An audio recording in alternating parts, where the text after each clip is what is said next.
今天我们河南下了好大的雾，天气也比较冷。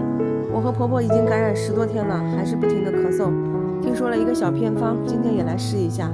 把橙子切开，在果肉里面撒点盐，用筷子给它捣均匀，然后用牙签把这个盖子固定起来，放到锅里面炖，炖的时间越久越好。我家的煤炉子一天不停的烧，把橙子放到这上面煮，还能省点煤气。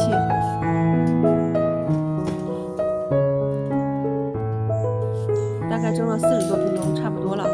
我和婆婆一人一个。这个橙子蒸出来口感是又酸又苦，我女儿尝了一口直咧嘴。刚加了点柴火，把房间里面烧得暖暖的。今天我要洗个头，热水是现成的，打点凉水就可以了。洗过的脏水倒到这个桶里面，等洗完头发吹干后再提出去倒掉，这样也不会见凉风。洗好了用干发巾擦一下，再吹干。在老家的这段日子，总是感觉上午的时间空了，啥也没干，又在做午饭了。这是前天买的炒鱼剩的那个鱼头，先煎一下，然后放点西红柿，炒烂以后加开水，提前煎的荷包蛋放进去，水开之后下面条，放点调味料，出锅的时候放上葱花和香菜就可以了。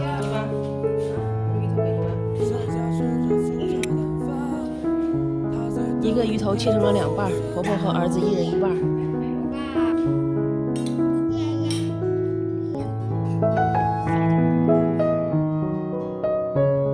开饭了，朋友们，简简单单又一餐。今天中午的汤面条，这鱼头炖的汤，吃起来特别鲜。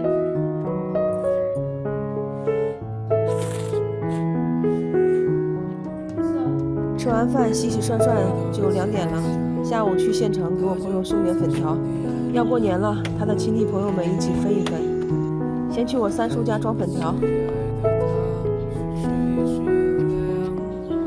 我这倒车技术还可以，停得方方正正的。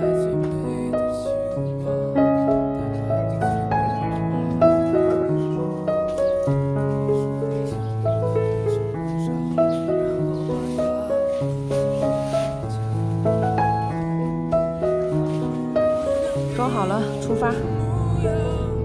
从我们老家到县城也就10几分钟的路程，一家一家给他们送过去，今天的任务就完成了。